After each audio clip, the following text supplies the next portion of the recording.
Yes sir. जी sir, office में। हाँ, उसी को इंटरोगेट करने जा रहा हूं। पता है सर, वो क्रिमिनल नहीं है, लेकिन क्रिमिनल कोई माँ के पेट से पैदा तो होता नहीं। मजबूरी, हालात, लालच क्रिमिनल पैदा करते हैं। देखते हैं इसे किसने क्रिमिनल बनाया।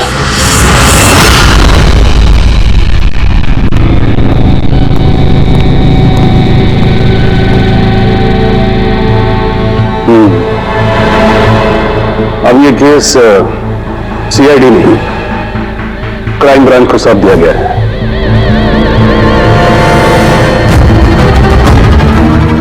अपनी सफाई में कुछ कहना चाहते हैं?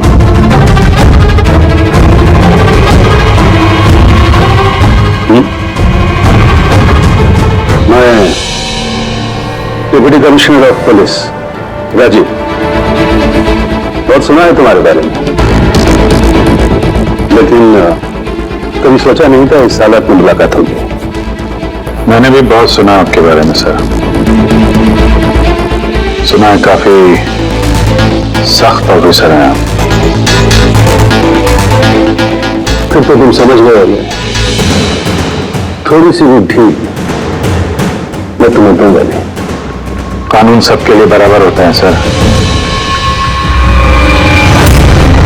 अगर मैंने गुनाह किया है तो सजा का उतना ही हकदार हूं जितना कि कोई आम मुजरिम। विक्रांत को क्यों मारा तुमने? उसे मारने की कोई वजह नहीं थी मेरे पास। अच्छा, तो फिर गोली क्यों चले? पता नहीं, बस चल गई। चल गई? चल गई मतलब? ट्रिगर पे उंगली रख के ट्रिगर दबाया था ना तुमने? मैं सिर्फ उसको डरा रहा था। डरा रहे थे, लेकिन तुम वहां करने क्या गए थे? पुलिस उसे कोर्ट ले जा रही थी।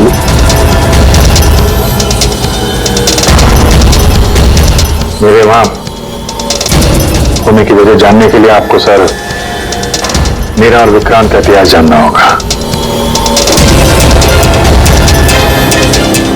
बरसों से 36 का आंकड़ा चल रहा है हमारा। कई बार वो मेरे हाथ आते आते रह गया, लेकिन इस बार मैंने उसे पकड़ लिया।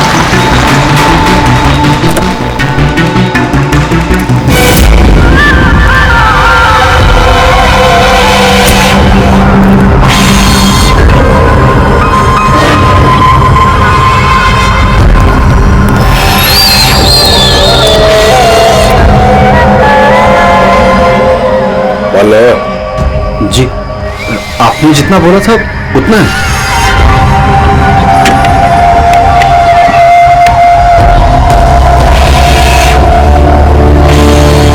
गुड। अगला कंसाइनमेंट अगले महीने की 5 तारीख को। जी। पैसे गाड़ी में।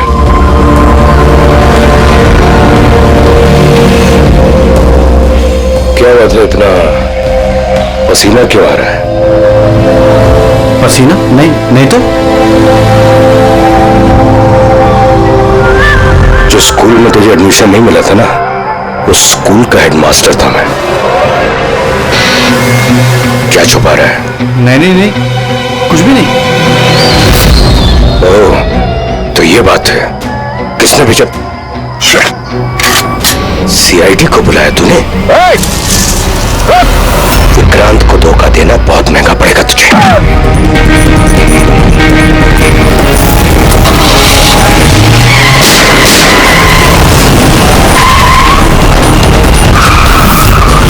और इस तरह इस बार तुम उस तक पहुंच ही गए। हाँ, लेकिन हमेशा की तरह इस बार भी विक्रांत के नसीब में जेल की सलाखें नहीं लिखी थी। नामी गिरामी अपराधी विक्रांत ने सरकारी गवाह बनने का फैसला कर लिया है। वो मकरंद के खिलाफ अदालत में सारे सबूत देगा और इसके बदले अदालत उसकी सजा काफी हद तक माफ कर देगी। इन अपराधियों को पकड़ने के लिए हम लोग दिन रात एक कर देते हैं, अपने खून पसीना बहाते हैं। क्या इसलिए कि अदालत उनको दोबारा जुर्म करने के लिए छोड़ दे? अब अदालत को दोष मत दो अभिजीत। वैसे भी मकरन के खिलाफ उनके पास ज्यादा सबूत थे नहीं, और हमारा काम मुजरिमों को पकड़ना है, ना कि उनकी सजा तय करना। यार तो तुमको क्या लगता है, इसको छोड़ना सही है? अब सही तो नहीं है, पर हम लोग क्या कर सकते हैं, हैं?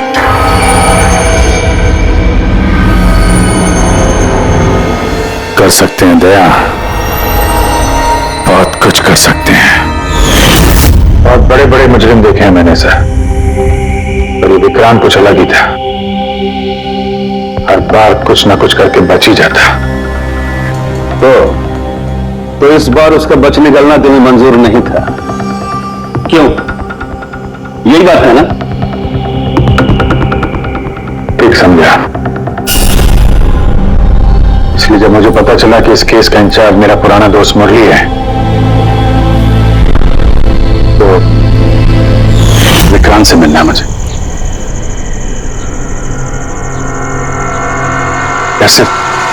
सिर्फ 10 मिनट। अभिजीत, तुम ये जानते हो कि ये मुमकिन नहीं है। This doesn't fit into any kind of protocol. मैं तुम्हें परमिशन नहीं दे सकता। परमिशन? भारती याद है तुम्हें? बीकॉम सेकेंड ईयर की स्टूडेंट, कैसे तड़पा तड़पा के मारा था उसने। किसने परमिशन दी थी उसे ऐसा करने के लिए? और वो 80 साल की बूढ़ी औरत, जिसे आंख से दिखता नहीं था, उसके हाथ पांव काट दिए थे उसने। एक 8 साल के बच्चे तक को। अभिजीत, मैं उसकी पूरी केस हिस्ट्री को जानता हूं। फिर तुम ये भी जानते होगे किसी भी जेल में 15-20 दिन से ज्यादा नहीं टिकता ये विक्रांत। यार मेरा उससे मिलना बहुत जरूरी है। एक लड़की का किडनैप हो गया, पिछले 2 महीने से नहीं मिल रही है। सिर्फ विक्रांत जानता है कहां है वो। यार लड़की की जिंदगी का सवाल है, समझो यार, सिर्फ 10 मिनट। ठीक है, लेकिन सिर्फ और सिर्फ 10 मिनट। तो इस तरह तुम विक्रांत की वैन तक पहुंचे, लेकिन तुम्हें तो सिर्फ इस लड़की के बारे में जानना था ना?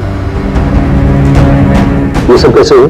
ये सच है सर, मैं सिर्फ लड़की के बारे में जानने गया था। मगर 5 मिनट का टाइम दे रहा हूं, दिमाग पे जोर डाल ले और अच्छी तरीके से हिला ले। आरजू कहां है? आरजू? कौन सी आरजू? किसकी आरजू?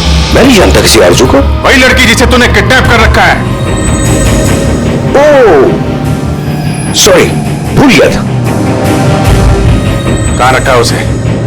जानता है अभिजीत, पिछली बार भी मैंने एक लड़की को किडनैप किया था, फिर भूल गया था।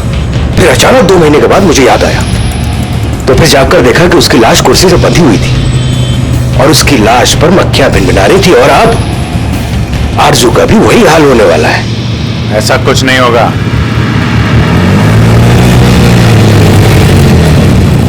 कहां है आरजू? हाँ, याद आया, मेरी जेब में, निकाल ले।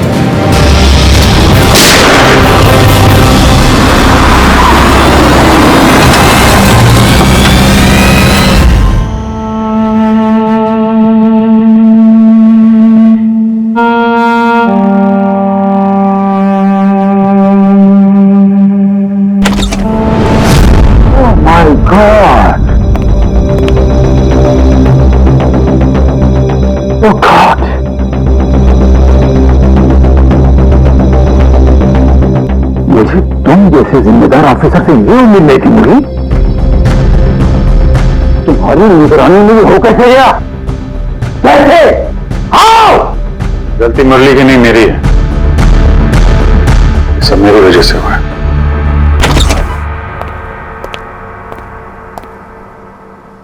वाह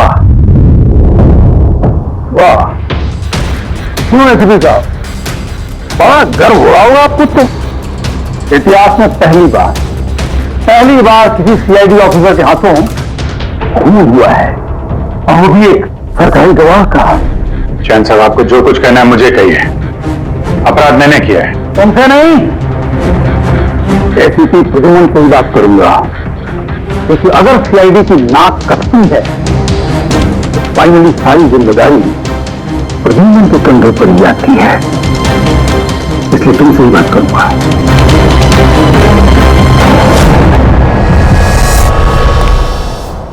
कैसे हुआ ये सब? पता नहीं सर कैसे हो गया। मैं तो सिर्फ उसे गन दिखा के डरा रहा था सर। गोली चलाने का कोई इरादा नहीं था सर मेरा। अच्छा अच्छा अच्छा अच्छा अच्छा अच्छा अच्छा, तो तुम सिर्फ गन दिखा रहे थे, हाँ? और गन अपने आप चल गई। तुम सीआईडी ऑफिसर हो या कोई नौसिखिए? I mean amateur shooter.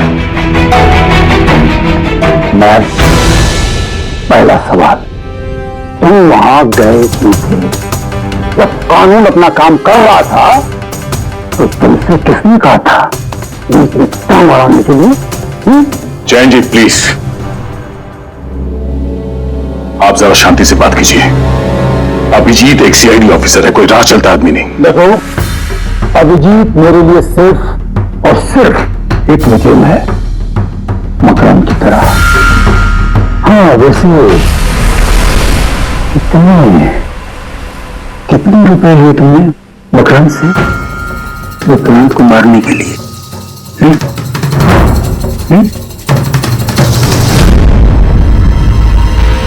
अगर तुम एक वकील ना होते और मैं एक सीआईडी ऑफिसर नहीं होता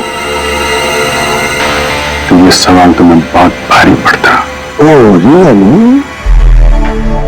देखो देखो देखो देखो, एसीपी प्रद्युम्न, इसके पूरा तो देखो, फोन करके बैठा है और मुझ जैसे लॉयर को, सीनियर लॉयर को धमकी दे रहा है। ऐसे चौधरी लगाऊंगा, ऐसे चौधरी लगाऊंगा, सांस चलने तक बैठ के सोओगे। यही अच्छी सोगे तुम वहां। मानता हूं गोली चलाई मैंने सर, विक्रांत को मार दिया, लेकिन उसे मारने का कोई इरादा नहीं था मेरा। खून सिर्फ खून होता है अभिजीत, इरादा चाहे कुछ भी हो, गलत या सही कोई फर्क नहीं पड़ता। अदालत में ये सब सामने नहीं आए। ये प्रोसिक्यूटर, जैन, मीडिया वाले धज्जियां उड़ा देंगे तुम्हारी, धज्जियां। इस जुर्म की सजा भुगतने के लिए मैं तैयार हूं सर, लेकिन जयंत और मीडिया वाले जो मुझ पर इल्जाम लगा रहे हैं मकरन से मिले होने का, यह मैं कभी बर्दाश्त नहीं कर सकता। अभिजीत, फिर तो तुम्हें कोई नहीं बचा सकता।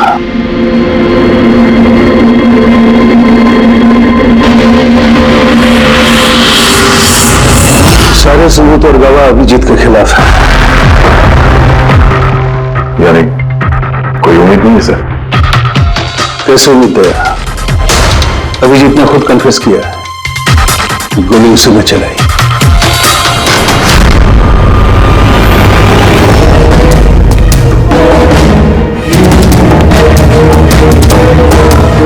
विक्रांत की मौत अभिजीत की गोली से नहीं हुई है। मतलब ये कि विक्रांत को गोली लगी है ठीक फेफड़ों के नीचे, और जब गोली फेफड़ों के नीचे लगती है तो इंसान की मौत होने में 20 से 30 मिनट लगते हैं, और विक्रांत की मौत तुरंत हो गई थी। एग्जैक्टली, इसीलिए मैं कहता हूं विक्रांत की मौत अभिजीत की गोली से नहीं हुई है, इसकी कोई और वजह है। और क्या वजह हो सकती है? उस वैन में ड्राइवर अभिजीत और विक्रांत के अलावा और कोई नहीं था। एक गोली चली, वो भी अभिजीत के गन से। उस वक्त वैन के अंदर कोई और नहीं था, और वैन के बाहर तो कोई और हो सकता है।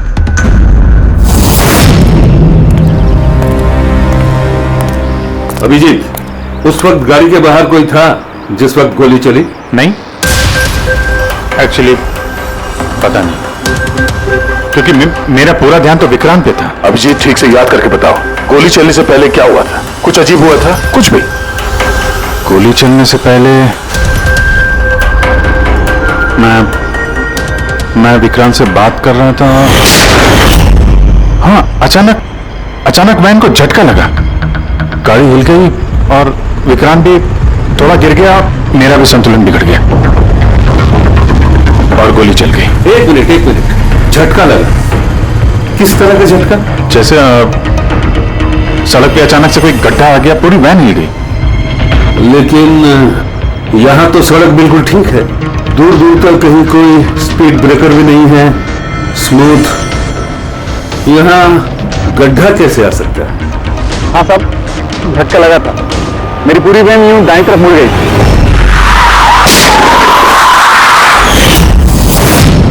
स्टीयरिंग खुद ब खुद घूम गया? हाँ सर। ये कैसे हो सकता है? अब ये तो मुझे भी पता नहीं चला कैसे हो गया। इससे पहले कि मैं वैन को संभाल पाता, पीछे से गोली चलने की आवाज आ गई।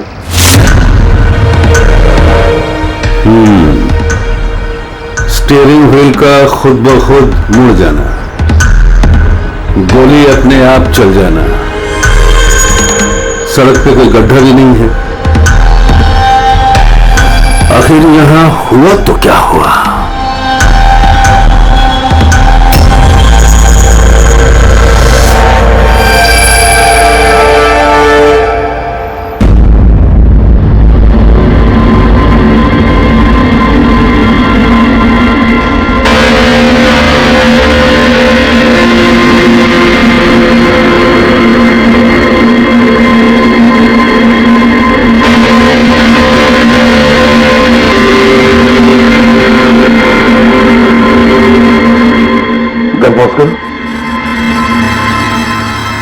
ये देखो, ये हादसा हुआ तो ये काली उसकी हुई, ये काली गाड़ी उस वैन के बगल में से पास हुई।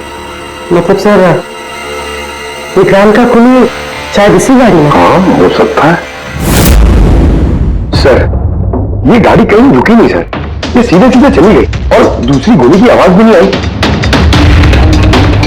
और एक बात नोटिस की तुम लोगों ने, 11:17 पर वो काली गाड़ी पास हुई वैन के बगल से, और एग्जैक्टली 11:17 पर विक्रांत की घड़ी भी बंद हो गई। हाँ सर, अभिजीत की घड़ी भी 11:17 पर बंद हुई थी। हाँ, ये दोनों घड़ियों का एक साथ बंद होना और इस कार का ठीक 11:17 पे वहां से गुजरना, ये संजोग नहीं हो सकता। बिल्कुल सर, बिल्कुल सही कहा आपने, कि कोई संजोग हो ही नहीं सकता। जरूर कोई ना कोई राज छुपा है उस काले रंग के एसयूवी में, जो अभिजीत की बेगुनाही साबित करेगा। तो यहाँ इस फुटेज में इस गाड़ी का नंबर तो दिख नहीं रहा है। इस जगह से 5 किलोमीटर दूर सर टोल नाका है, वहां के सीसीटीवी फुटेज से शायद इस कार की डिटेल मिल जाए।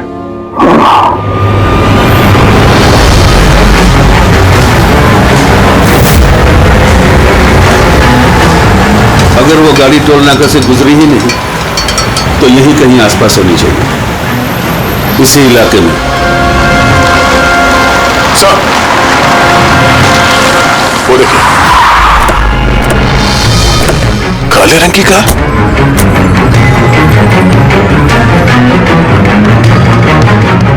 ओह नो, रेडी, जरा आगे चेक करो।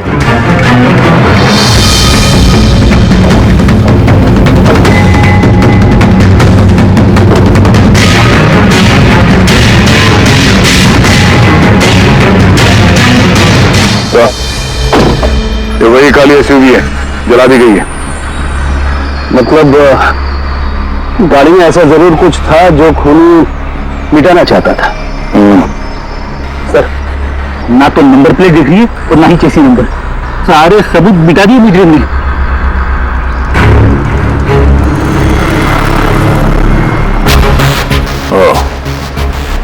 फिर एक काम करो, जरा आसपास पूछताछ करो, देखो किसी ने यहाँ पे कुछ देखा है क्या। अरे सुनो, ये जली हुई गाड़ी के बारे में कुछ बता सकते हो क्या? जी नहीं। हाँ? ये देखिए, सीट के नीचे ये डिवाइस पड़ा था। Electric device. हाँ साहब, के क्या डिवाइस है, कुछ पता चला? हाँ बस, पता तो चल गया है, लेकिन इसे अच्छी तरह से समझाने के लिए मुझे एक डेमो देना पड़ेगा आप लोगों को। मान लीजिए कि ये विक्रांत है और हम इसे मारना चाहते हैं, लेकिन हम इसके करीब नहीं जा सकते हैं। तो फिर इसे कैसे मारा जाए? कैसे? डॉक्टर साहब के हमें पता होता तो आपके पास क्यों आते? प्लीज आगे बताइए। हाँ, बताता हूं।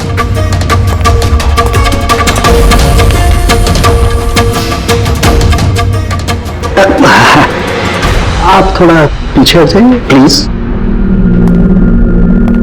Thank you.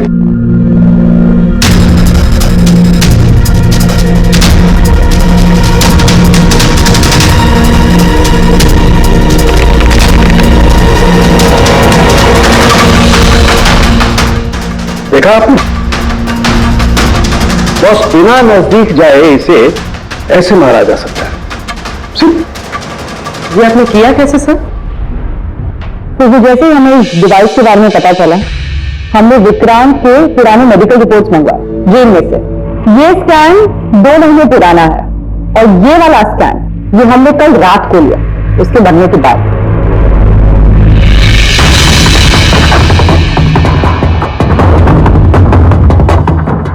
की इस पहले वाले स्कैन में एक छोटी सी चीज अटकी हुई है वहां उसके सिर में।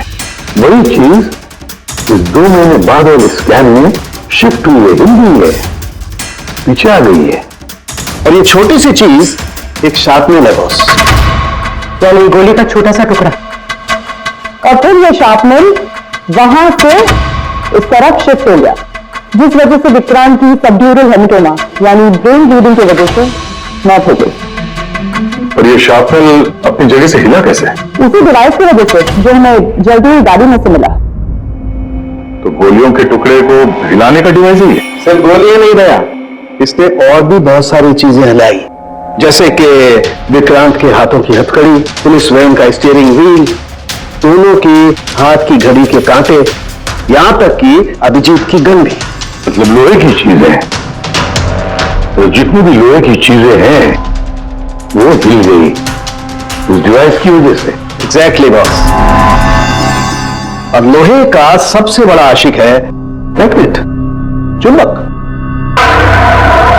बॉस ये है वो चुंबक जिसके जरिए मैंने इसे उड़ाया। यानी उस काली वैन में भी एक ताकतवर नौचुंबक था, इसकी वजह से पूरी की पूरी वैन दाईं तरफ चली गई और अभिजीत की मेटल की गन वो भी अपने आप चल गई। हाँ, और विक्रांत के सिर में जो अटका हुआ शार्पनर का टुकड़ा है वो भी शिफ्ट हुआ। सर, इतनी प्लानिंग के साथ तो वही मार सकता है जिसे शार्पनर के बारे में पहले से पता था, उसका कोई करीबी। मकरंद, मकरंद अभिजीत सर देखना। No, not at all. इतनी जल्दी किसी नतीजे पर पहुंचना ठीक नहीं होगा। मकरंद के खिलाफ जब तक हमको पक्का सबूत न मिल जाए, कानून की नजर में अभिजीत ही दोषी है।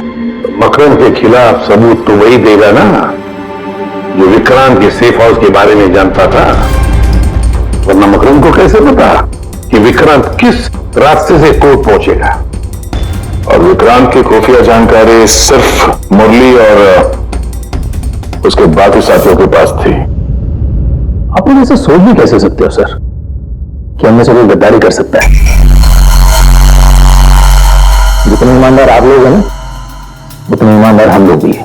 विक्रांत को कहां और कौन से सेफ हाउस में रखा गया था ये सिर्फ आप लोग जानते थे और कोई नहीं। ये सच है ना? हाँ सर, नहीं पता थी। यहां तक हमारे घर वालों को पता नहीं थी, तो फिर बाहर वालों पे क्यों इल्जाम लगाएंगे? शायद पैसों के लिए किसी ने मकरंद को यह जानकारी दी हो। प्लीज सर, हम भी पुलिस वाले हैं, जान की बाजी हम भी लगाते हैं। आप इस इंफॉर्मेशन कहीं ना कहीं से तो लीक हुई है मुरली। हाँ सर, एक्चुअली मैं भी वही सोच रहा हूँ। जिससे उसमें 24 घंटे सीसीटीवी कैमरे लगे हुए थे, अगर भी कोई बाहर वाला अंदर नहीं आ सकता।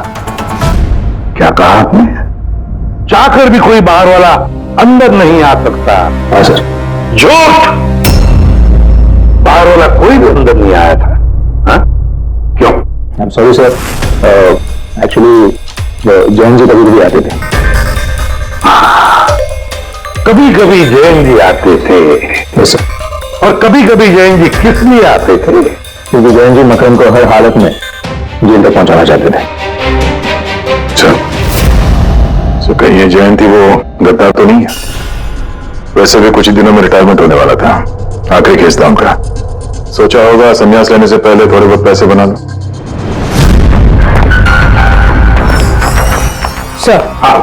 सर राकेश जयंत ने काफी पैसे बनाए। अभी 10 दिन पहले इसने पुणे में 10 करोड़ का फार्म हाउस खरीदा है। क्या? हाँ सर, ये रहा इस पार्टी के फोटोग्राफ।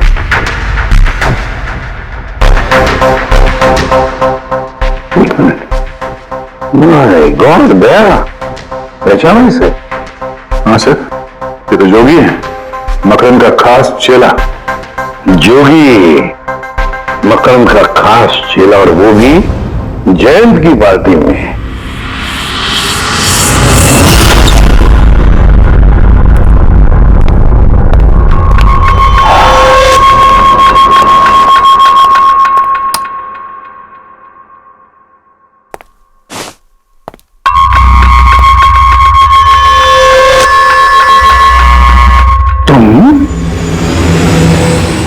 यहाँ कैसे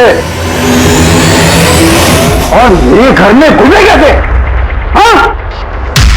मुजरिमों को उनके दिल से निकालने के लिए दिल के अंदर तो घुसना ही पड़ता है जैन साहब। मुजरिम मुजरिम मैं हूं या तुम? मैं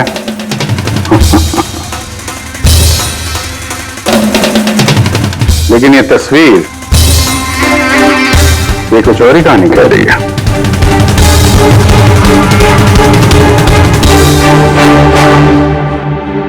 नो, आई डोंट नो, मैं नहीं जानता। नहीं जानते? कमाल है, बहुत भोलेपन का नाटक कर रहे हो जैन साहब। मकरंद के पैसों से ये फार्म हाउस खरीद लिया और उसके चेले जोगी को पहचानने से भी इनकार कर रहे हो। What nonsense! कौन जोगी? कैसा जोगी? मैं किसी जोगी वोगी को नहीं जानता। अगर नहीं जानते तो ये जोगी तुम्हारी पार्टी में क्या कर रहा था? देखो, मेरी पार्टी में 400 से ज्यादा लोग आए थे, अब मैं हर एक को तो नहीं पहचानता ना। और रहा सवाल मेरे फार्म हाउस का, तो मेरी जिंदगी भर की खून पसीने की कमाई है, समझे? मकरंद की बात कर रहे हो तुम? वो देखो, उस केस में उसके खिलाफ सारे सबूत मौजूद हैं। विक्रांत ने मरने से पहले मुझे सारे सबूत सौंप दिए थे। मकरंद को तो मैं फांसी पर लटकाऊंगा और साथ में तुम्हें भी। देखो क्या हुआ, कुछ तो ऑन है, हुआ क्या लाइट को?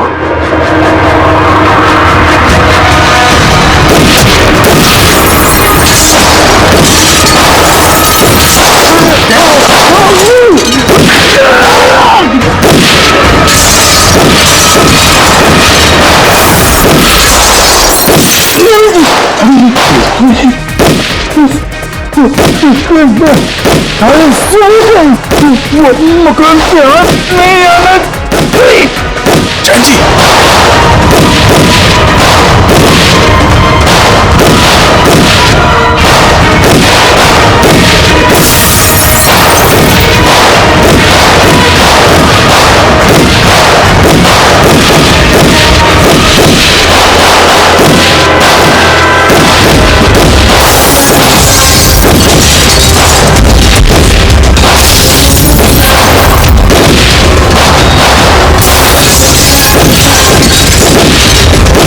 कमाल कर दी तुमने अभिजीत, वाकई कमाल कर दी।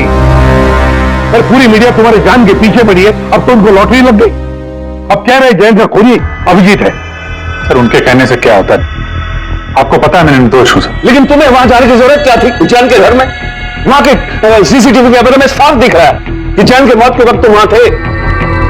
और सिर्फ इतना ही नहीं, अब तो पूरी सीआईडी टीम पर इल्जाम लगा रहे कि हम तुम्हें बचाने की कोशिश कर रहे हैं। इल्जाम तो लगेगा ही ना प्रद्युमन। जयंत मकरंद के खिलाफ नया सबूत पेश करने वाला था अदालत में, और ठीक एक दिन पहले उसकी मौत हो गई। लेकिन वो सबूत मुजरिमों का हाथ नहीं लगा सर, मैं लेके आया। जैन से मरने से पहले मुझे ये सारे सबूत सौंप दिए। ये सबूत, ये फोटोग्राफ्स, ये पेपर्स, ये सबूत काफी नहीं है मकरम को अदालत में सजा दिलवाने के लिए। काफी नहीं है ये सबूत। तो वो पेनड्राइव से कुछ पता चल सकता है ना? अभिजीत, ये पेन ड्राइव पासवर्ड मांग रही है। जैन ने मरने से पहले पासवर्ड वगैरह बताया था? नहीं सर, इसके पहले वो कुछ बोल पाते उन्होंने दम तोड़ दिया था। अरे यार,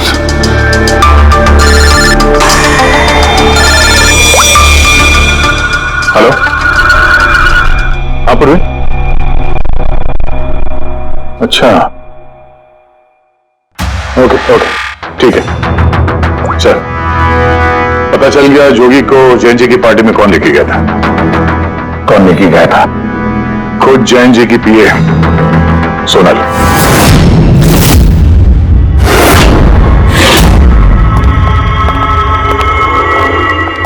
सर ये सब सोनल, सोनल, पूरी तरह से कर।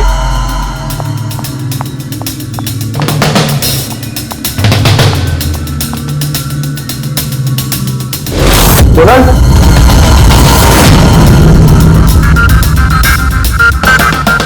सर अभी तो कोई भी नहीं। सर कोई नहीं होगा। तो सुनो देखा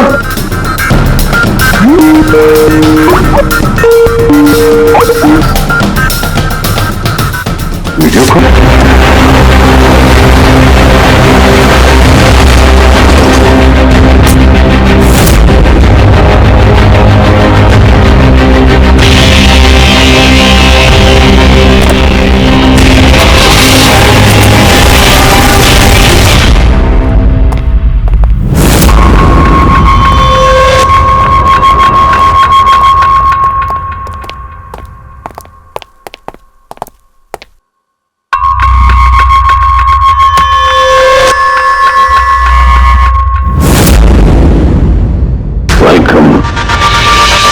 वेलकम अभिजीत।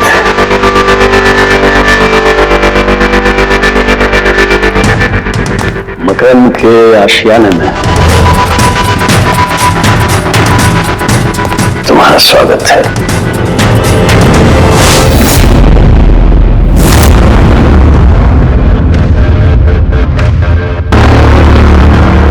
सबूत इधर है बॉस।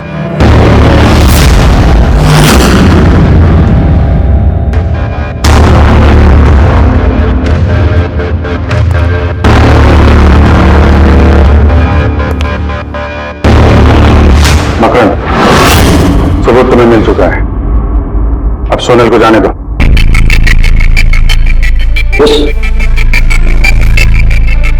वैसे भी वो कहते हैं ना कि मरने वाले की अंतिम इच्छा अधूरी नहीं रहनी चाहिए। सोनल को बुलाओ।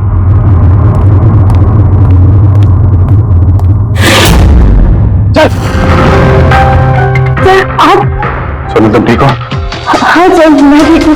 तुम जाओ यहाँ से। लेकिन सर आप मेरी चिंता मत करो, तुम निकलो, जाओ।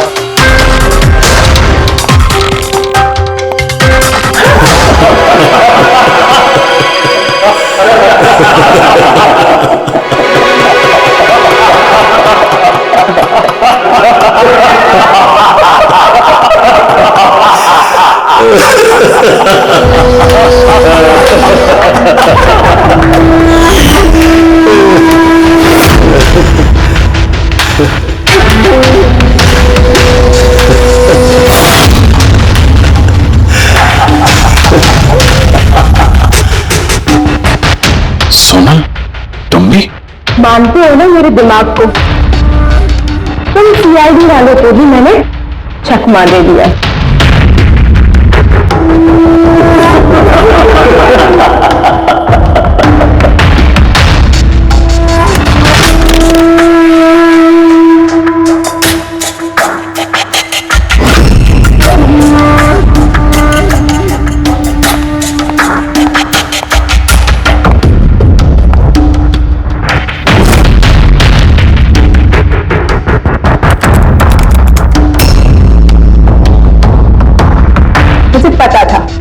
जयंत यही पासवर्ड रखेगा। Makram will die. Now, stop conversation. Start the operation.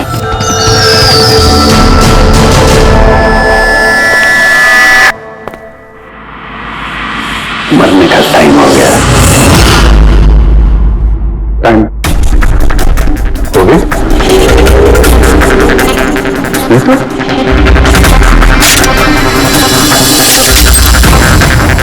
Oh, magnet. तुम लोगों को क्या लगा चुंबक को हथियार बनाना सिर्फ तुम लोगों को आता है?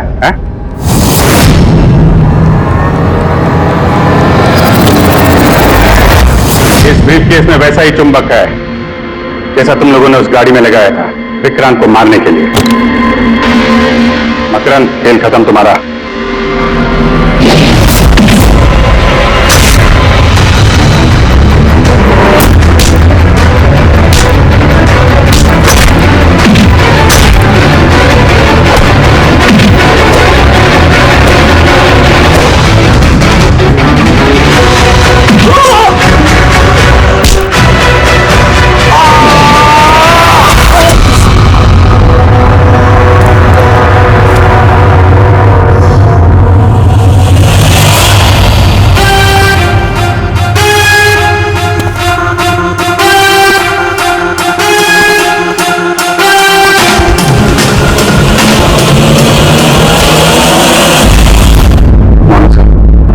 Congratulations अभिजीत, फाइनली तुम पर लगे सारे इल्जाम आज धुल ही गए और एक बार फिर उसी गर्व के साथ तुम सीआईडी की ड्यूटी ज्वाइन कर सकते हो।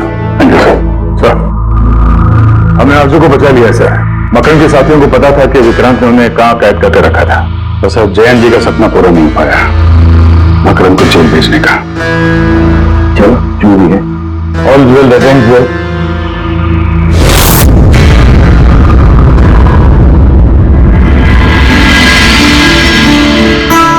संभालो अपनी अमानत को।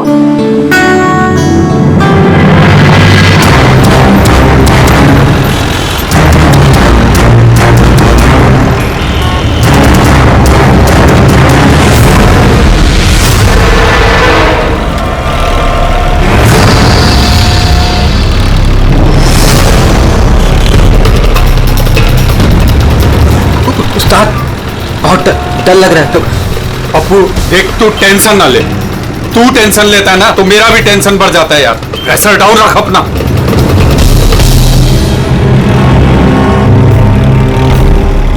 उस्ताद, अपन जा कहाँ रहे हैं? पप्पू देख, जुबान को लगाम दे और चुपचाप बैठे रहे। सही पहुंचेंगे हम।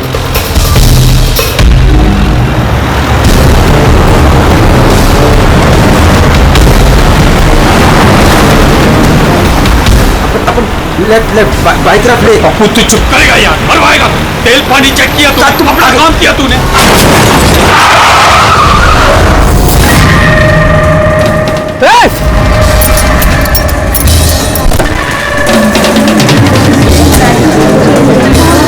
तेरी तो क्या किया तूने? पी के गाड़ी चला रहा क्या सुबह सुबह में? अंधा है क्या? दिखा नहीं? अंदर बैठ के क्या देख रहा है मुझे? बाहर निकल, निकल। ये देख क्या किया तूने? क्या किया? सर सॉरी सर, गलती हो गई। इतना बड़ा गाड़ी देखा नहीं तूने और ठोक दिया? मैं ठीक करा दूंगा सर, हमारा खुद का गैराज है सर। नहीं पप्पू सर, मैं एकदम A1 करा दूंगा सर। ये नया तरीका ढूंढा है धंधा करने का। तुम जैसे लोगों को ना मैं अच्छे से जानता हूँ। अभी रुको, पुलिस को बुलाता हूँ। सर प्लीज चुप करना यार। अरे वैसे भी तुम लोग टोइंग वाले को ना बहुत ज्यादा नाटक हो गए। सर मेरी बात तो सुनो सर। और तू देख क्या रहा है, जाके गाड़ी साइड लगा यार। अरे सर, अरे क्या रुकूं मैं? ऐसा करते हैं ना, साइड में बात कर ले। क्या साइड में हूँ मैं? सर मैं बोल रहा हूँ ना, A1 करके दूंगा सर, नंबर 1।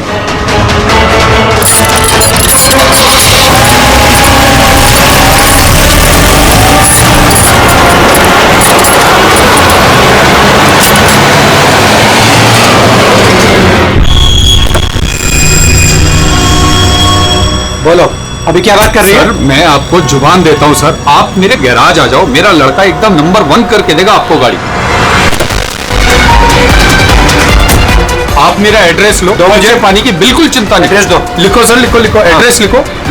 हाँ जी जी जी। भगा गाड़ी, भगा। अरे गाड़ी भी छोड़ के गए। किसकी गाड़ी है रे? बीच रोड पे लगा के गया है।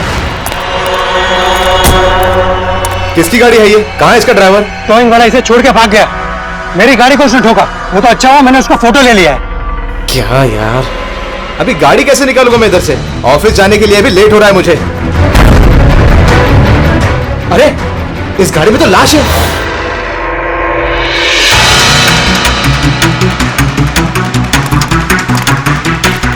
अगर जरूरत पड़े तो हम आपको इन्वेस्टिगेशन के लिए फिर से बुलाएंगे। ठीक है।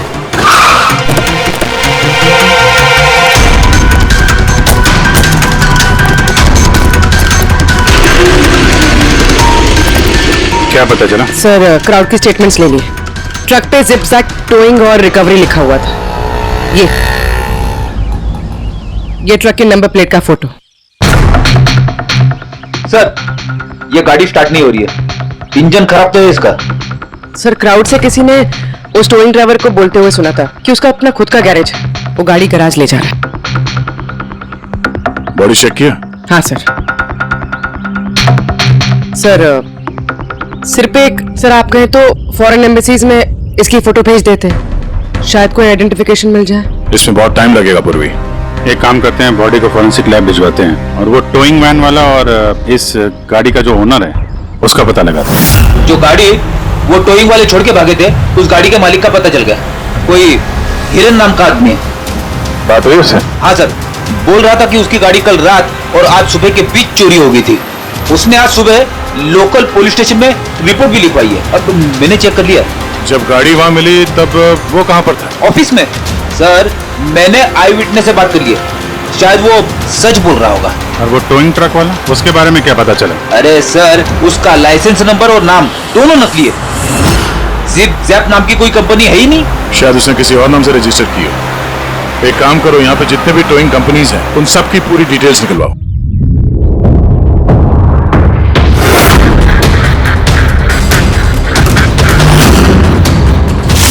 हम लोग सीआईडी से हैं।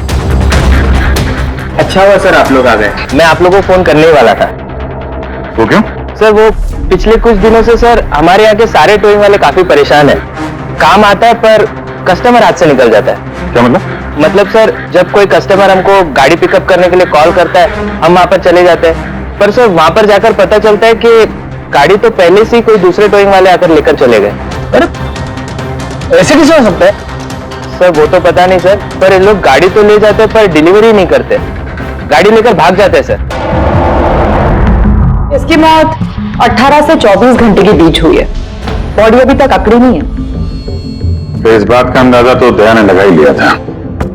कुछ और पता चला हो तो बताइए। भाई साहब एक तो किस्मत बहुत अच्छी है तुम्हारी कि तुम्हारे साथ डॉक्टर सालू थे, और दूसरा ये देखो। ये क्या? ये इसके हाथ पे से मिला है फिंगरप्रिंट। किसके? ये ऑब्वियसली जिसने पकड़ा होगा उसके होंगे नहीं आप? मतलब फिंगरप्रिंट्स अभी भी बिल्कुल फ्रेश हैं, मिटे नहीं है। सर ये बहुत अच्छी लीड दे दी आपने। दे दी ना? तो एक काम करो, इस लीड को लेकर के जाओ और पता करो ये फिंगरप्रिंट्स आखिर हैं किसके। तब तक मैं इसकी ऑटोप्सी कर लेता हूं। सर मैं ये फिंगरप्रिंट्स अपने क्रिमिनल डेटाबेस में मैच करके देखती हूँ।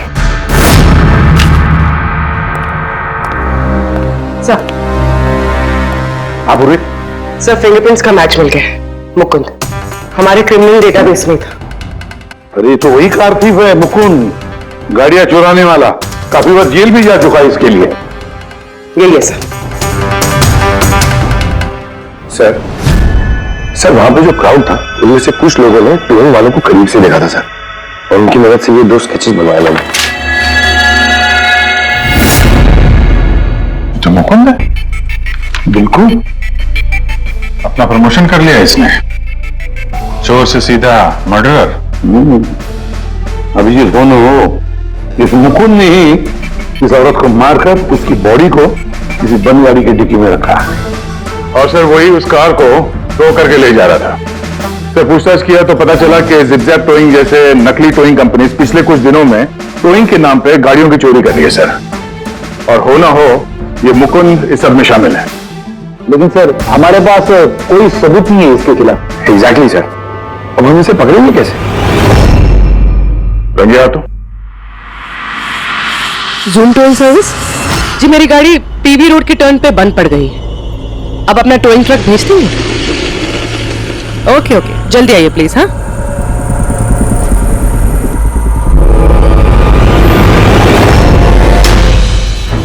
अभी आज इतना बड़ा कांड किया इस मुकुंद ने, इतनी जल्दी दोबारा आएगा कि नहीं? वही तो पता चलेगा कि वो कहीं पे बैठ के आराम कर रहा है और हम लोग यहाँ धूप में बैठे बैठे उसका इंतजार कर रहे हैं।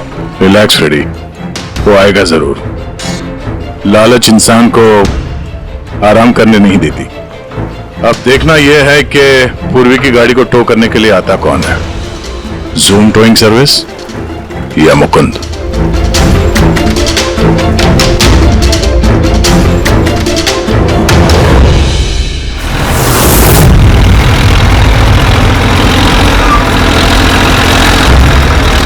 ये तो जूम वाला ही आ गया। एक्चुअली गाड़ी स्टार्ट हो गई है, आप जा सकते हैं। Thank you so much.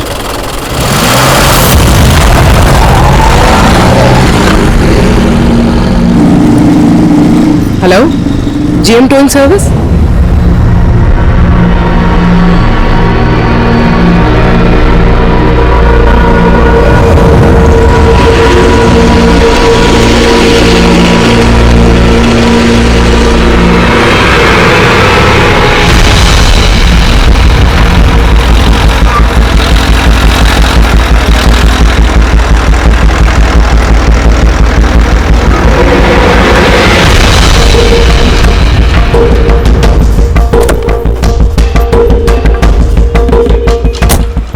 जी, मैंने जीएम टोइंग सर्विस में फोन किया था। ये तो स्पीड है।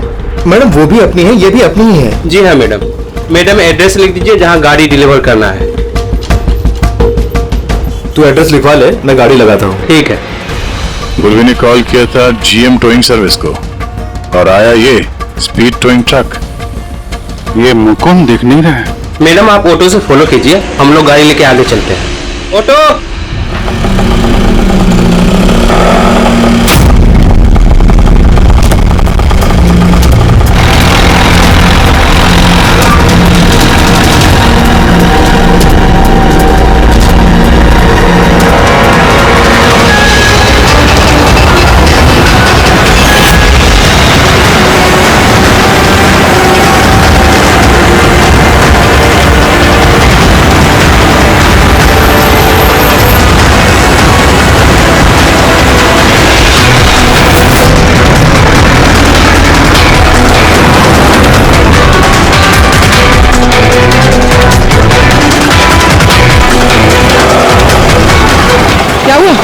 पता नहीं मैडम ये गाड़ी क्यों बंद हो गई। कितना टाइम लगेगा? पता नहीं मैडम, मैं इंजन चेक करके बताता हूँ।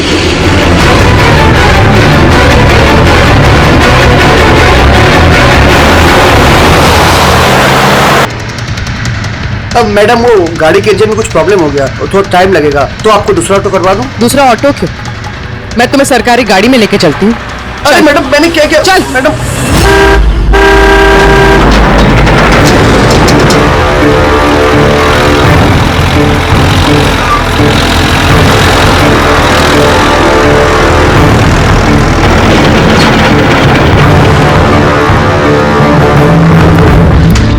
ले आया उस्ताद। अरे वाह मास्टर, गाड़ी तो बहुत बढ़िया है। गाड़ी लाने में कोई दिक्कत तो नहीं हुई? अरे अपन के होते हुए दिक्कत क्या हो सकती है उस्ताद? हाँ, बड़ा हाई फाई लड़की थी, जबरदस्त। अच्छा, अपना वक्त पे आ गया ऑटो वाला भी, वो लेकर निकल गया, अपन भी क्लियर आ गए, है ना? और नहीं तो क्या भाई। आप कौन? मैडम ने यहाँ का एड्रेस दिया था। एड्रेस? आप लोग कौन है? सीआईडी। चलो अब तुम सबको तुम्हारी असली जगह पे ले जाते हैं। चल।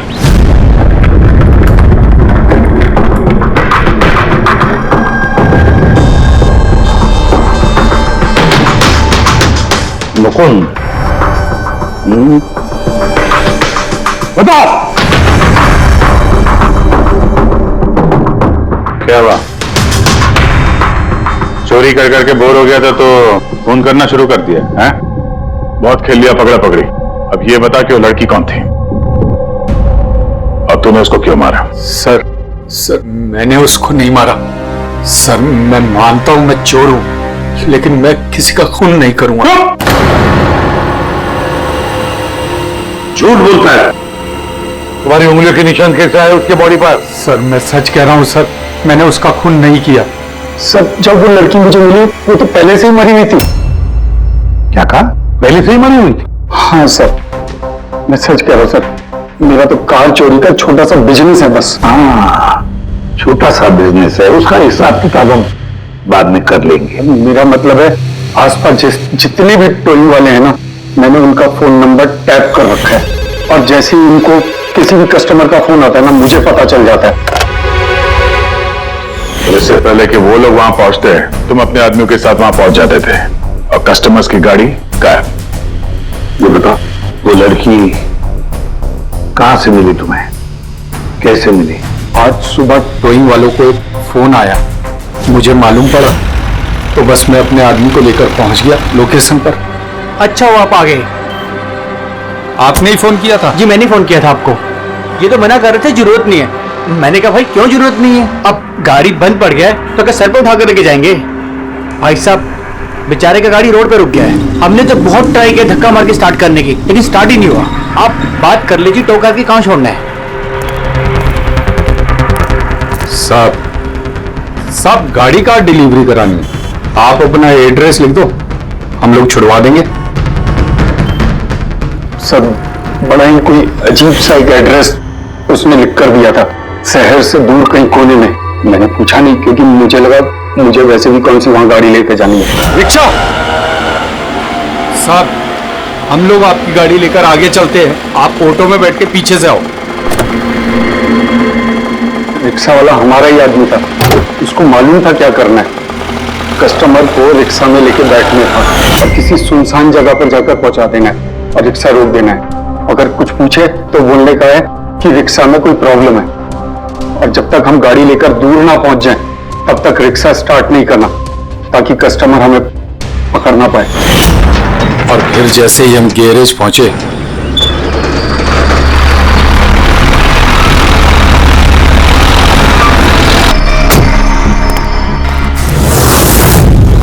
क्या बात है उस्ताद, क्या जबरदस्त माल लेकर आए हो। गाड़ी तो मास्टर मक्खन है, गाड़ी के अंजर पंजर करो अलग, किसी को पता नहीं चलना चाहिए भाई। उस्ताद जी कौन है? अबे क्या हुआ पप्पू? वाह रे वाह, उस आदमी का हुलिया जानते हो, गाड़ी वाले का?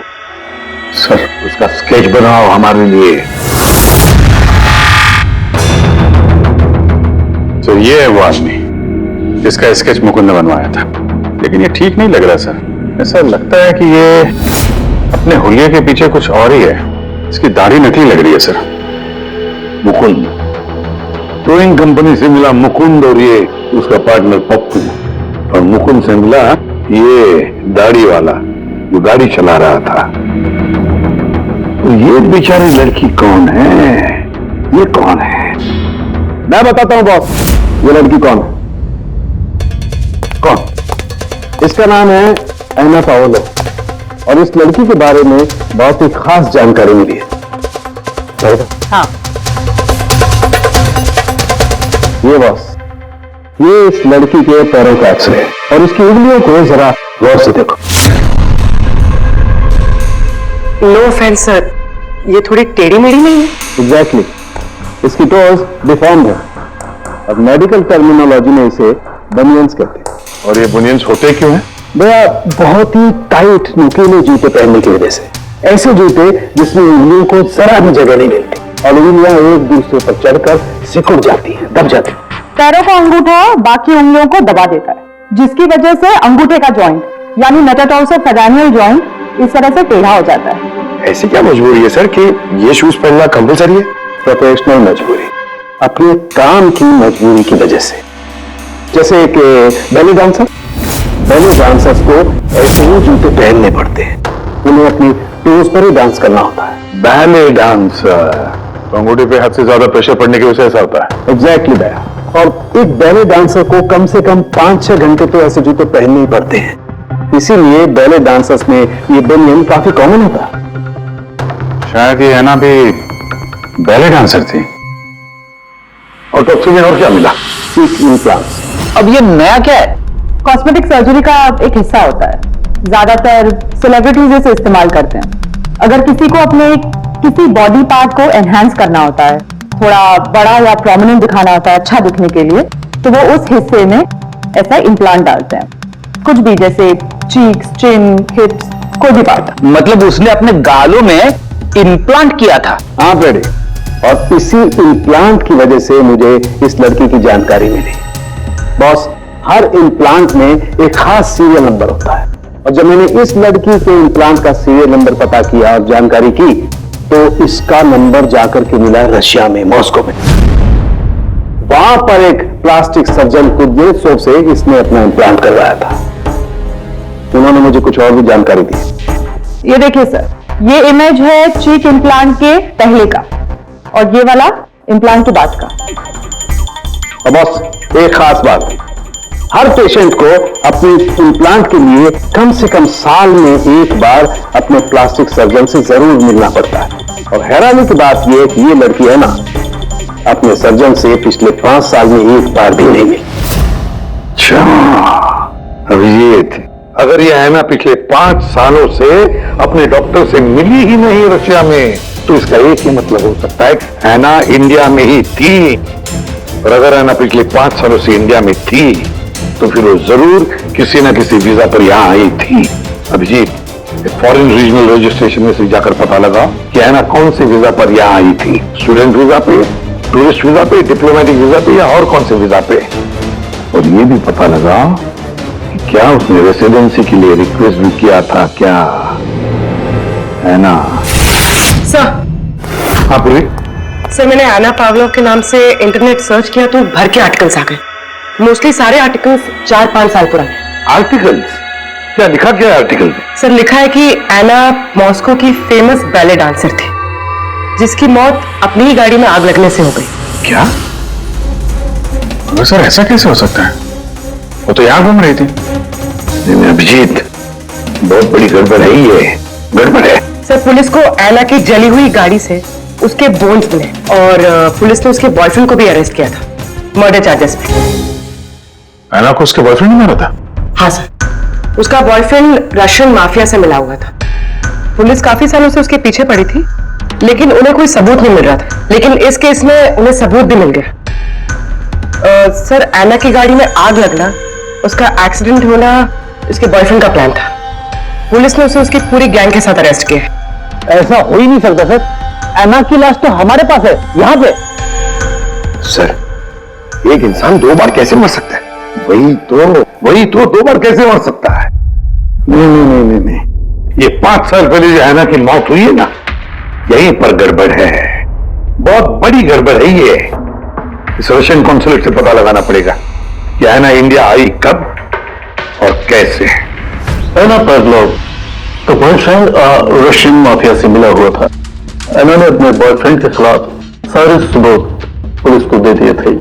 हैना की जान को खतरा था, इसलिए पुलिस ने हैना के मर्डर का झूठी खबर मीडिया में फैला दी और उसको रशिया से बाहर भेज दिया, एक नई पहचान और नए नाम के साथ, नटालिया। तो हैना यहाँ पे नटालिया बन के रह रही थी। नटालिया इंडिया 5 साल पहले आई थी, और वो यहाँ फिल्मों में बैकग्राउंड डांसर का काम कर रही है। कर रही थी। मैं जितना जानता हूँ उतना आपको बता चुका हूँ। Thank you. इस नटालिया का एड्रेस होगा आपके पास? हाँ पंकज, क्या पता चला नटालिया के एड्रेस पे? सर, नतालिया तो उस घर से 2 साल पहले ही निकल गई थी, कहीं दूसरी जगह जाके रह रही थी। 2 साल पहले ही निकल गई वहां से? किस एड्रेस पे? सर, उसने दूसरा एड्रेस तो किसी को भी नहीं दिया।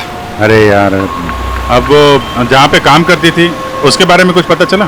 सर, हर फॉरेन आर्टिस्ट का एक एजेंट होता है। एना का एजेंट मुरली कुमार था सर। रशिया और यूक्रेन से जितने भी बैकग्राउंड डांसर्स इंडिया आते हैं, वो मोस्टली मुरली लेकर आता है। अरे ठीक है यार, उसका एड्रेस मिला क्या ये बताओ। हाँ सर, उसके ऑफिस का एड्रेस अभी आपको भेजता हूँ। हाँ, वो एड्रेस फटाफट भेजो। ओके। व्हाट? ओ गॉड, कब हुआ ये? करीब 24 घंटे पहले। This is shocking. लेकिन नतालिया को क्यों मारेगा कोई? She was such a nice girl. मेरे साथ 5 साल से काम कर रही है वो। She is one of my best dancers. आपसे उसने कभी कोई बात की थी अपनी किसी परेशानी के बारे में? नहीं, ऐसा कुछ नहीं, लेकिन पिछले 2 हफ्तों से काफी परेशान दिख रही थी वो। मेरे कुछ डांसर्स अभी हैदराबाद गए शूट के लिए और नतालिया ने उस शूट से जाने से भी इनकार कर दिया।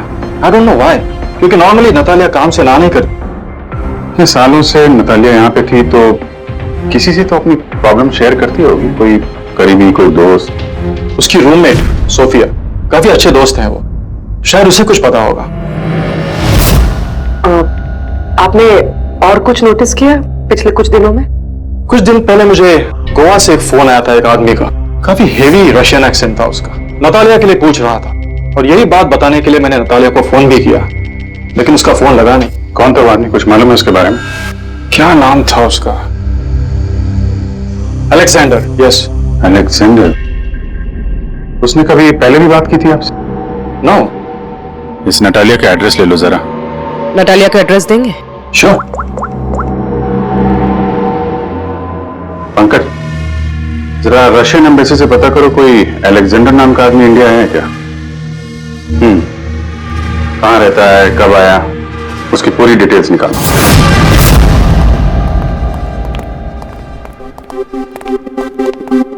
सही। इतने सारे न्यूज़पेपर, तो काफी दिनों से कोई घर पे था नहीं। सर 5 पेपर्स हैं। 5 दिन? तो मरने से 4-5 दिन पहले ये नतालिया घर में थी नहीं, कहाँ थी? सर हो सकता है वो अलेक्जेंडर और उसके रशियन बॉयफ्रेंड के डर से कहीं जाकर छुप गई हो। देखते हैं।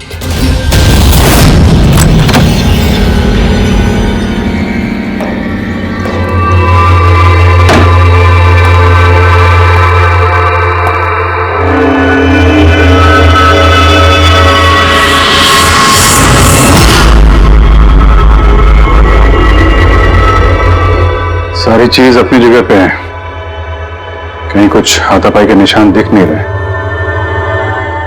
ऐसा लगता नहीं है कि नतालिया का खून यहां पे हुआ है।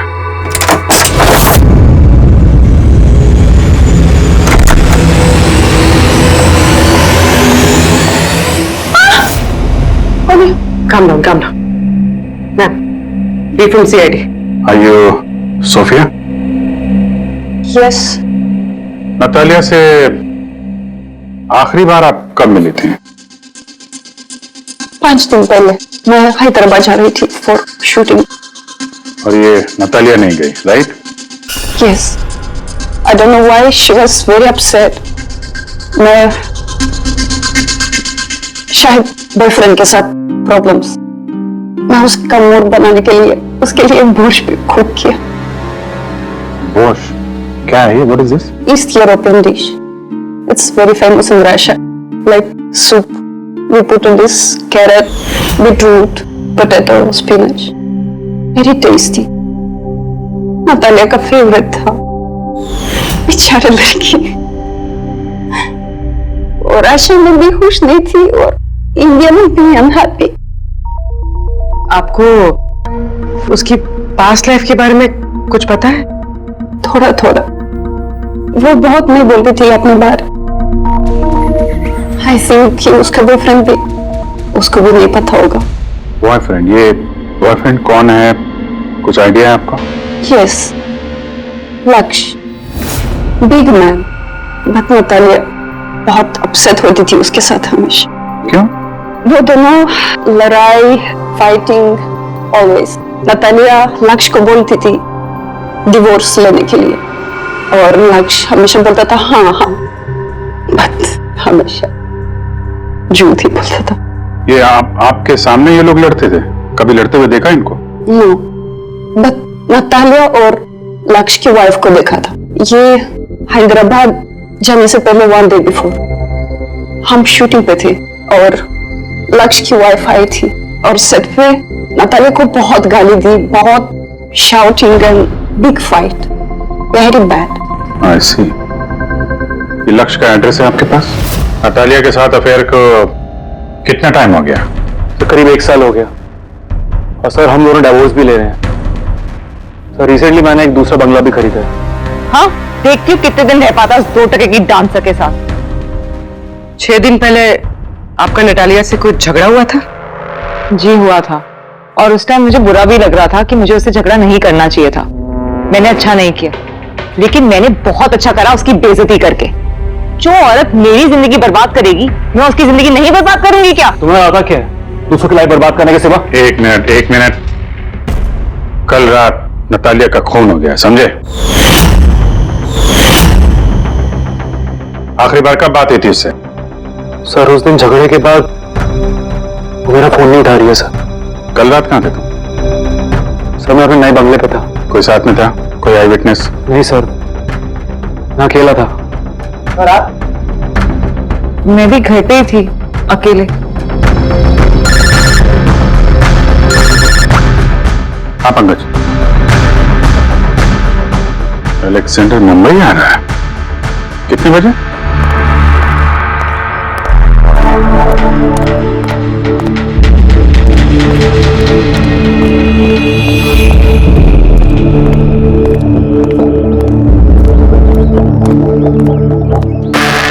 Alexander? Yes. CID. Okay.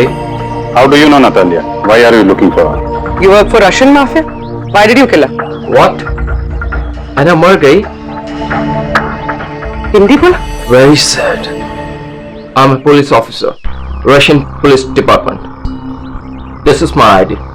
अलग-अलग लैंग्वेज में लर्न करना, उसमें बात करना, it's part of my job. But Anna, कैसे और कब? 24 घंटे पहले एना का कोई रशियन बॉयफ्रेंड था? कुछ जानते हैं उसके बारे में आप? Yes, एना का केस मैं ही हैंडल कर रहा था। एना को नटालिया नाम मैंने ही दिया था। उसकी सेफ्टी के लिए कंटिन्यूस उसके साथ था। I see. आपको हमारे साथ ब्यूरो चलना पड़ेगा। एना पाउलो, 6 दिन पहले लक्ष्य की बीवी के साथ उसका झगड़ा हुआ। 5 दिन पहले उसने सोफिया के साथ कुछ खाना खाया और शाम को अलेक्जेंडर से मिली, और फिर 1 दिन पहले उसकी मौत हो गई। अब पता लगाना यह है कि बीच की जो 5 दिन हैं, वो 5 दिनों में वो कहां थी। ना उसे किसी ने देखा, ना वो किससे मिली। सर शायद खूनी ने उसे किडनैप कर लिया होगा। एना के फोन रिकॉर्ड चेक किए? हाँ सर। सर 5 दिन पहले ना एना ने किसी को कॉल किया, ना उसे किसी का कॉल आया। आखिरी लोकेशन भी ट्रेस नहीं हुई। सर 5 दिन पहले की लोकेशन उसके घर के पास के टावर की। ये कैसे हो सकता? किसी से तो मिली होगी, किसी से तो बात की होगी, खाना वाना तो खाया होगा। उसके ऑटोप्सी रिपोर्ट में से पता चलेगा आखिरी बार कब खाना खाया था उसने। सर एना के इंटेस्टाइन्स में बीटरूट, स्पिनच, कैरेट्स और मीट के अनडाइजेस्टेड पीसेस हैं। वो तो 5 दिन पहले खाया था सोफिया के साथ। मतलब 5 दिन से एना ने खाना ही नहीं खाया? हाँ फ्रेडी, पिछले 5 दिन से एना ने खाना ही नहीं खाया, क्योंकि 5 दिन पहले एना की मौत हो गई थी। आखिरी बार किस किस से बात की उसने फोन पर? सोफिया, मुरली और अलेक्जेंडर से। और आखिरी बार? सर अलेक्जेंडर से। अलेक्जेंडर? क्या बात हुई एना के साथ अलेक्जेंडर? मैं एना के घर मिला था। मैंने उसको बोला था कि तुम्हारी अब लाइफ डेंजर नहीं है, तुम रशिया वापस जा सकते हो। Yes. Yeah. मैंने फिर से बोला उसको कि तुम मेरे साथ चलो रशिया। तो फिर एना ने तुम्हें फोन किया? किया था। उस टाइम मैं एयरपोर्ट पे था, मुझे गोवा जाना था। क्या बोला उसने?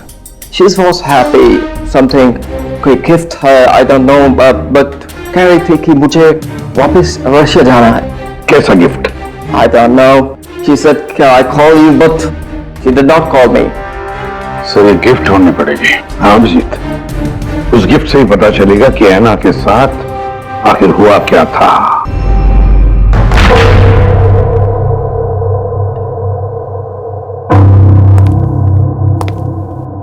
आपने कुछ अलग देखा? Like did you see something different? No, मैं इस कमरे में नहीं आई थी। ये नतालिया का कमरा है। नतालिया को हाल ही में कोई गिफ्ट मिला है। उस गिफ्ट के बारे में कुछ आपको मालूम है? नहीं। अभिजीत, गिफ्ट बॉक्स तो है लेकिन खाली है, कुछ नहीं अंदर।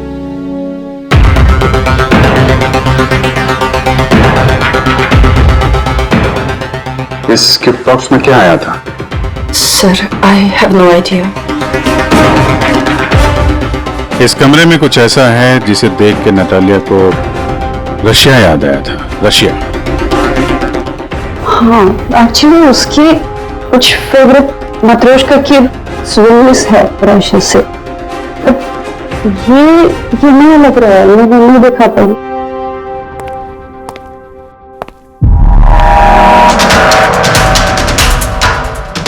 ये नया है?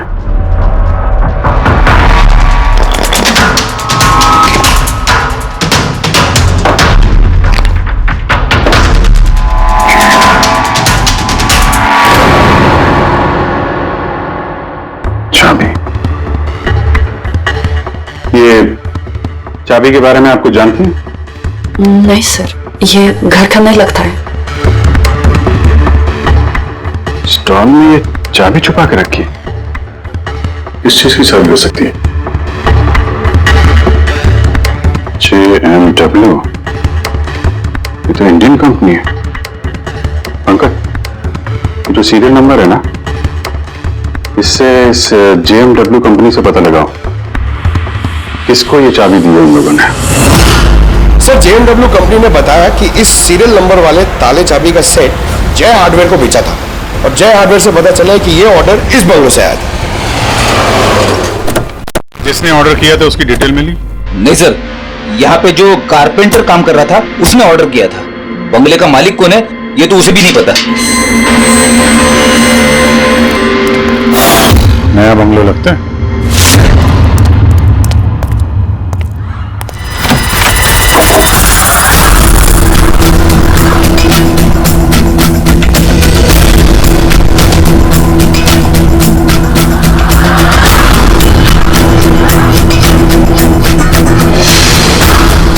काफी प्यार से घर बनाया है।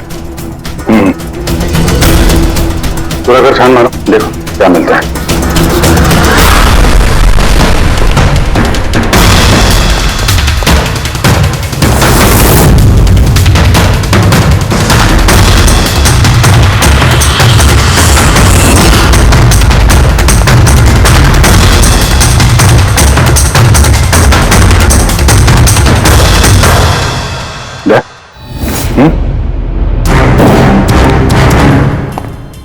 यार यहाँ पे कुछ स्टिकी है।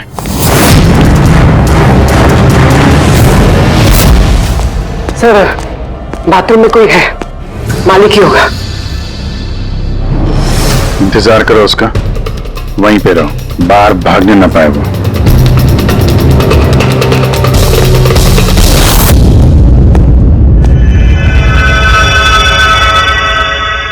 लुमिनॉल टेस्ट करते हैं।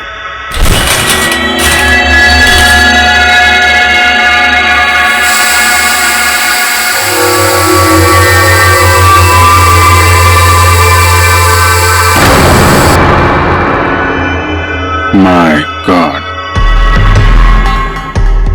या तो काफी खून है, लगता है को यही मारा गया।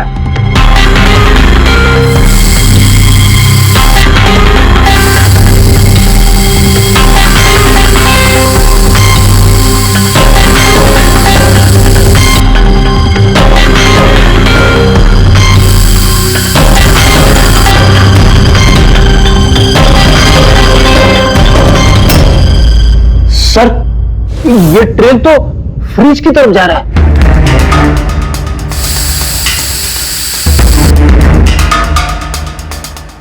फ्रिज खून से भरा हुआ था। लगता है ऐना को मारने के बाद बड़े ठिकाने लगाने से पहले यहाँ फ्रिज में ही रखा था। इसलिए ऐना की मौत का टाइम हम ठीक से एनालाइज नहीं कर पाए। सर, काफी देर से नहा रहा है। चलो देखते हैं जरा।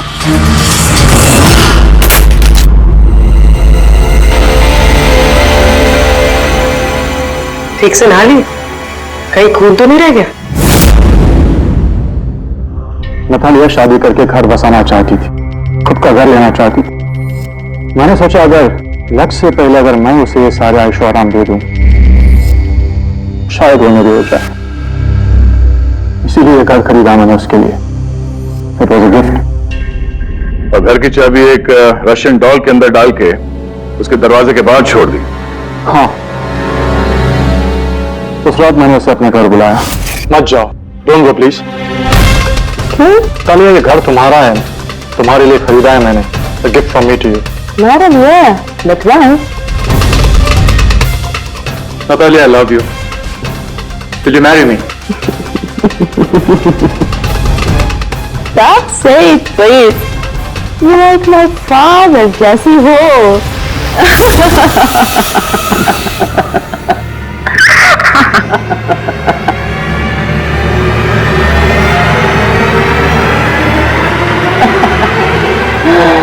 Oh my God.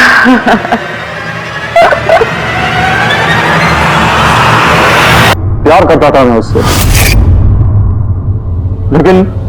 लेकिन तुम अपने गुस्से पे कंट्रोल नहीं कर पाए। फ्रिज में डाला ताकि आसपास में किसी को बदबू ना आए।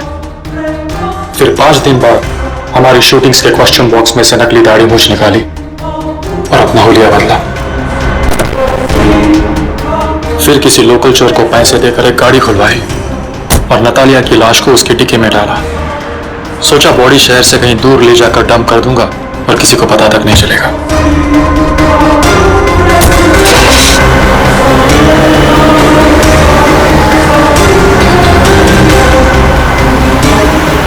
लेकिन गाड़ी बीच रास्ते में ही बंद पड़ गई। इससे पहले कि मैं कुछ सोच पाता, वहां भीड़ जमा हो गई और मेरा प्लान फेल हो गया। मुरली, प्यार जबरदस्ती से नहीं होता। वजह चाहे कुछ भी हो, पर गुनाह तो तुमने किया है और उसकी सजा भी भुगतनी पड़ेगी। इस तरह के और भी एपिसोड देखने के लिए हमारे चैनल को सब्सक्राइब करें और बेल आइकन दबाना ना भूलें।